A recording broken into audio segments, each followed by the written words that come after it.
Hello there. So this is right now we are going to start the analysis part, the third part of your project, and we are going to start for the analysis modeling. And the lecture slide is here, lecture 7, software analysis modeling. So basically, analysis is consist of these 5 parts: analysis modeling, project management, project planning and scheduling, project estimation, and quality management. So whenever you were done with the quality management, that means your analysis is completed. And now analysis modeling, as you can see here, what are the objective of analysis modeling? At first we have to analyze the domain. That means to describe what the customer require, to establish a basis for the creation of the software design, to define a set of requirements that can be validated once the software is built. Okay, so I'm going to skip the theory actually. Model, why it is analysis model? Because we are going to draw some diagrams to make our analysis more acceptable to our user. Okay, so now here the thing. So there are several analysis modelings are available in the world, but we are going to learn few of them. We have already done with use case diagram, use case text. Then we will learn activity diagram, swill name diagram. Of course, we will learn data flow diagram, then sequence diagram, class diagram, and CRC models. Okay, these are the analysis modeling you are gonna learn here. Okay, state diagram, collaboration diagram, these are not going to be described by me. You will learn by yourself. It is not required for my course.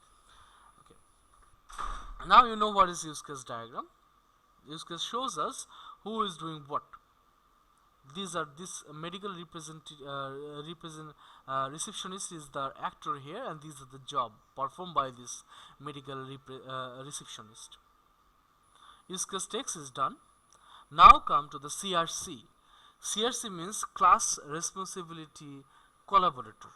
That means now here you have to know what is class, and here we show class responsibility and their collaborators. In short, CRC. That means I will show the class name, what is the name of the class. Then I will show class type, what is the type of the class. Then I have to write the class characteristics, what is the characteristic of this class. And the responsibilities will be written by in a point format, and the collaborators of the class. Okay, so let's see.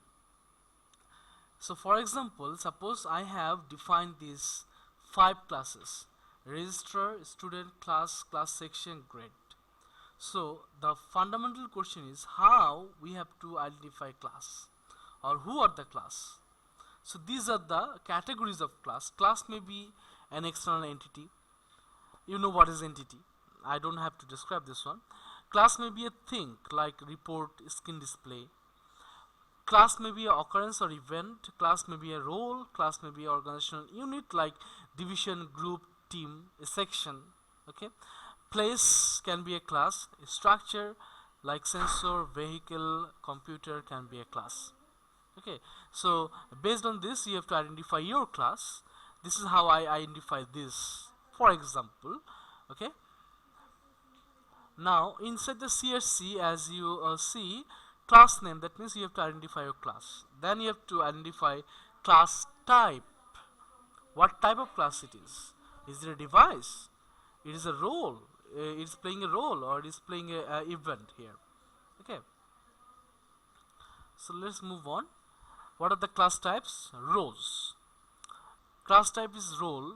That means that people who use the system, or that the system keep track of, can play.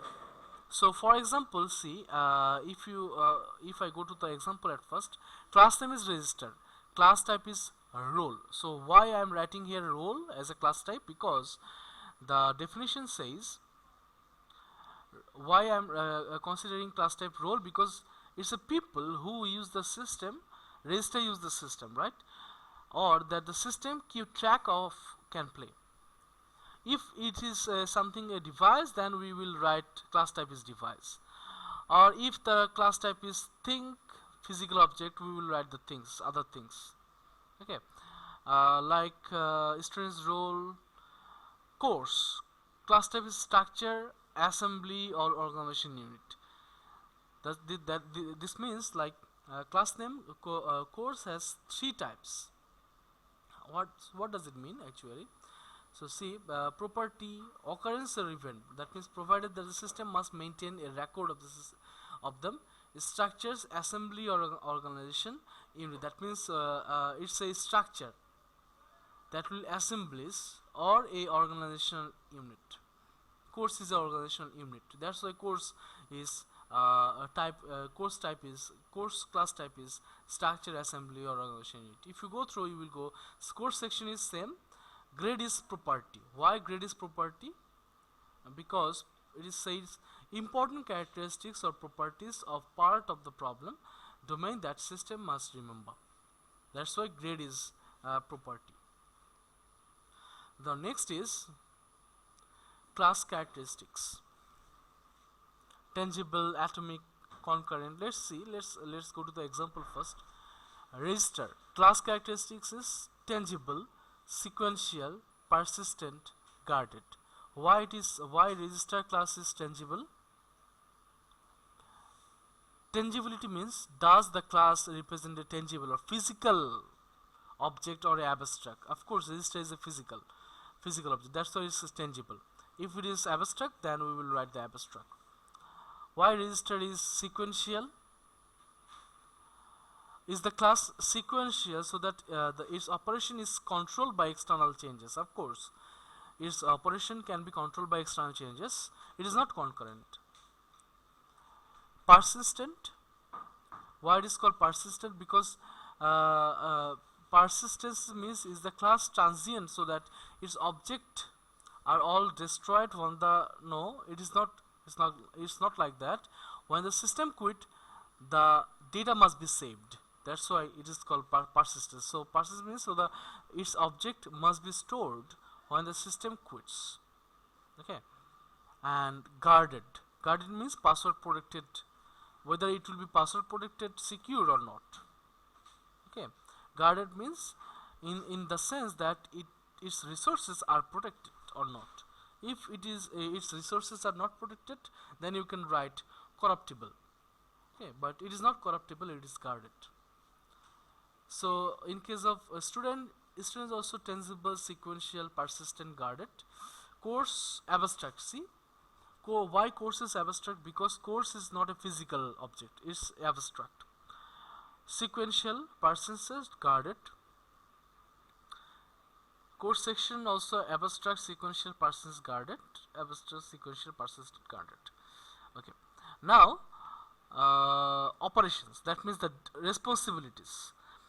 The operations or responsibility of registers are operation corresponding to the request, create account, delete account, change access level, change password, list account. These are the operation of register.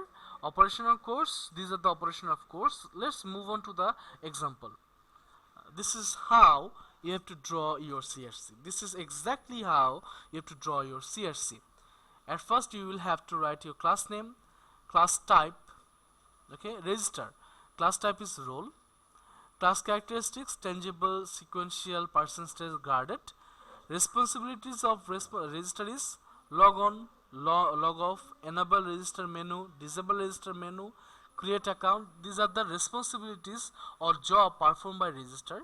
And in the collaborator, register has no collaborator. That means whether register class is collaborating with other classes or not, or the collaborator of a single responsibility. Let's see, everything is same, but here delete course has a collaborator, course section. That means if course class course want to delete a course, it must collaborate with the course section. Okay, course section is also related with the course. As you know, you belongs to a course. Right now you belongs to a course section, not to a course.